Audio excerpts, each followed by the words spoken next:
तो दो ब्रशेस हमारे रह गए थे, एक आर्ट ब्रश और एक पैटर्न ब्रश। तो आज की क्लास में हम आर्ट ब्रश और पैटर्न ब्रश को कवर करेंगे, ठीक है। देखें, सबसे पहले हम देखते हैं कि आर्ट ब्रश क्या होता है। यहां ब्रश पैनल पे आ जाएं। यहां मैं एक बनाता हूं इलिप्सी, ठीक है। ये मैंने एक छोटा सा इलिप्सी बनाया, इसको सिलेक्ट किया, यहां ब्रश पैनल पे आ गया और कर देता हूं न्यू। देखें, जैसे मैंने न्यू किया तो वो बॉक्स आपके पास आ गया जिसमें ब्रशेस की कैटेगरीज लिखी होती हैं। इसमें अब मैं कर देता हूं आर्ट ब्रश। आर्ट ब्रश पे मैंने क्लिक किया और ओके कर दिया। ये एक बॉक्स मेरे पास आ गया, इसको मैं ओके कर देता हूं। अब इसको मैं डिलीट करता हूं। अब देखें, मैंने एक एलिप्सी बनाया था। ये जो आर्ट ब्रश होता है ये आपकी ब्रश की टिप को स्ट्रेच करता है। अब मैं यहां से पेंट ब्रश लेता हूं और देखें इसको ड्रा करता हूं। तो देखें, मैंने जो एलिप्सी बनाया था उसको इसने स्ट्रेच कर दिया।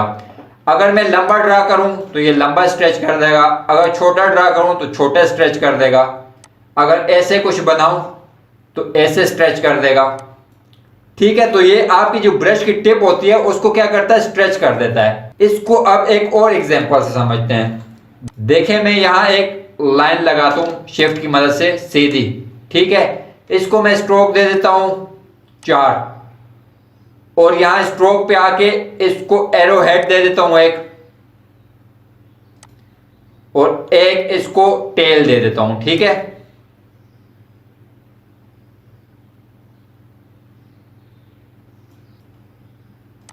अब देखें, ये जो एरो हेड है और एरो टेल है इसके स्केल बहुत ज्यादा है, मैं इसके स्केल कम करता हूं।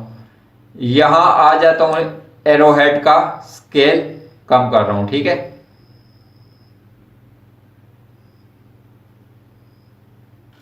अब एरो टेल का स्केल कम करता हूं। ये दोनों की वैल्यू मैंने 31 कर दी, ठीक है। अब मैं आ जाता हूं ब्रश पैनल पे और कर देता हूं न्यू, और आर्ट ब्रश पे आ जाता हूं, ओके कर देता हूं। ऊपर ये मुझसे नाम पूछ रहा है, नाम कोई भी रख लें, एरो ब्रश रख दें और ओके कर दिया, ठीक है। ये देखें, एरो ब्रश मेरा यहां आ गया। अब मैं इसको डिलीट करता हूं, पेंट ब्रश लेता हूं और ड्रा करता हूं। तो ये देखें, मेरा जो एरो है वो ड्रा हो रहा है, ठीक है। अगर छोटा लगाता हूं तो छोटा एरो, बड़ा लगाता हूं तो बड़ा एरो।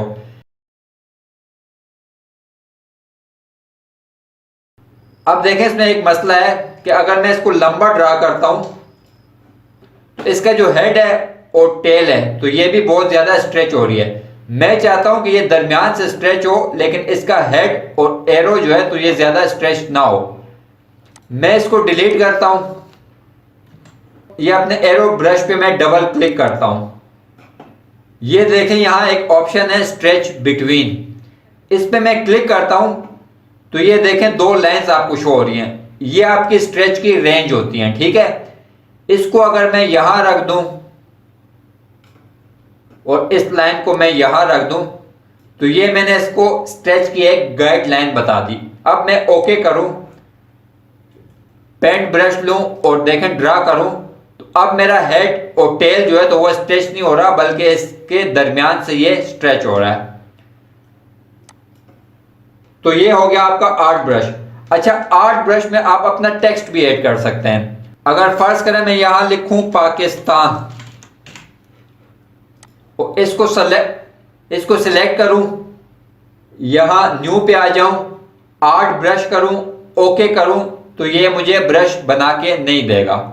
ये मुझे क्यों ब्रश नहीं बना के दे रहा, कि ये कह रहा है कि आपके टेक्स्ट की आउटलाइन नहीं है या कोई पाथ नहीं है, ठीक है। तो इसका हल क्या है, सिंपली माउस से राइट क्लिक किया, यहां कर दिया क्रिएट आउटलाइन, क्रिएट आउटलाइन किया। अब न्यू किया, आर्ट ब्रश पे क्लिक किया, ओके किया, ओके किया तो इसने मेरा ब्रश बना दिया। अब मैं यहां से पेंट ब्रश लेता हूं, ये देखें मैं ड्रा कर रहा हूं तो पाकिस्तान लिखा हुआ आ रहा है। अगर कम स्ट्रेच कर रहा हूं तो कम स्ट्रेच हो रहा है, ज्यादा कर रहा हूं तो ज्यादा हो रहा है, ठीक है।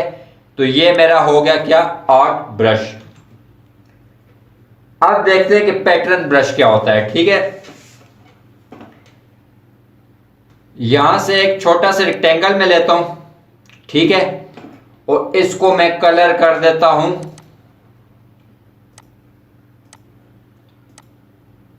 ये डार्क ब्राउन सा। ठीक है, अब मैं एक लीफ बनाता हूं। एक छोटा सा मैंने एलिप्सी लिया, इसमें ग्रीन कलर कर दिया, इसको थोड़ा बड़ा करता हूं मैं। डायरेक्ट सिलेक्शन टूल से ऊपर का पॉइंट सिलेक्ट किया, इसको कॉर्नर किया, नीचे का पॉइंट सिलेक्ट किया, इसको कॉर्नर किया, इसका ये वाला पॉइंट सिलेक्ट किया, इसकी थोड़ी कर्व बनाई,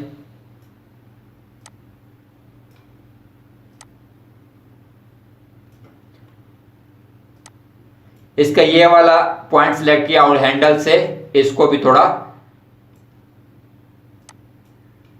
एडजस्ट कर लिया। ठीक है,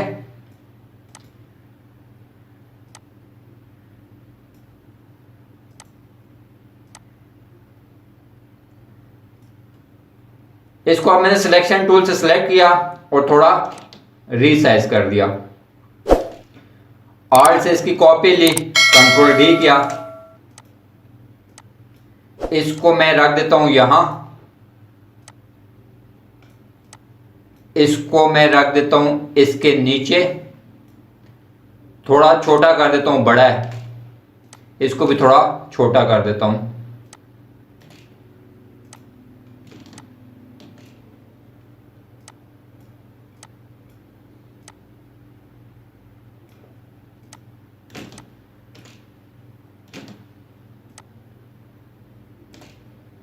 इस नीचे वाले रेक्टेंगल को मैंने सेलेक्ट किया, माउस से राइट क्लिक किया, अरेंज किया और ब्रिंग टू फ्रंट कर दिया। ठीक है, अब इन सबको मैंने सेलेक्ट किया, स्ट्रोक को ऊपर लाया और स्ट्रोक को ऑफ कर दिया। ठीक है, अब देखें एक चीज का अपना ख्याल रखना है। अब देखें एक चीज का अपना ख्याल रखना है कि जो ये पॉइंट है और ये पॉइंट है, ठीक है, ये नीचे वाले से आगे होना चाहिए। ठीक है, अब ये मेरा पैटर्न बन गया, इसको मैं सिलेक्ट करता हूं, यहां ब्रश पैनल पे आता हूं, न्यू करता हूं और पैटर्न ब्रश पे क्लिक कर देता हूं। ओके किया, ओके किया। अब इसको मैं डिलीट करता हूं, यहां से पेंट ब्रश लेता हूं, तो ये देखें आपकी पत्तों की एक डाल बन गई। ठीक है, तो इस तरह आप पैटर्न ब्रश बना सकते हैं। अच्छा, एक चीज आपने याद रखनी है, मैं कंट्रोल जेड करता हूं कि देखें आप जब पैटर्न बनाएं तो ये जो दो पॉइंट हैं तो यहां से आपका पैटर्न जुड़ता है। ठीक है, तो ये दो पॉइंट जो हैं तो ये बाहर होने चाहिए। अगर इस लीफ को मैं यहां रख दूं और फिर पैटर्न बनाऊं तो पैटर्न सही नहीं बनेगा, क्योंकि आपका जो ये पॉइंट है तो इससे अगला पॉइंट ज्वाइंट होगा। ठीक है, तो फिर आपका जो पैटर्न बनेगा उसमें क्या आएगी, स्पेसिंग आएगी। अगर इस लीफ को मैं आगे रखूं और देखें अब मैं इसका पैटर्न बनाऊं, पैटर्न ब्रश किया, ओके किया, ओके किया। अब मैं पेंट ब्रश टूल लेके पेंट करूं तो अब देखें आपको क्या है, स्पेस नजर आ रही है। ठीक है, क्योंकि हमारा जो लीफ था वो हमारे रेक्टेंगल से आगे था। ठीक है, तो देखें इस चीज का आपने लाजमी ख्याल रखना है कि जो पॉइंट्स आपने ज्वाइन करने हैं तो वो बाकी शेप से थोड़े आगे होने चाहिए। ठीक है, तो ये दोस्तों हमारी आज की क्लास थी जिसमें हमने पैटर्न ब्रश को देखा और आर्ट ब्रश को देखा, और दो तीन चीजें तो मैंने आपको करके दिखाई, लेकिन बाकी चीजें आपने खुद करनी है। तो उम्मीद है आपको क्लास पसंद आई होगी। इंशाल्लाह नेक्स्ट क्लास में मिलेंगे। अल्लाह हाफिज।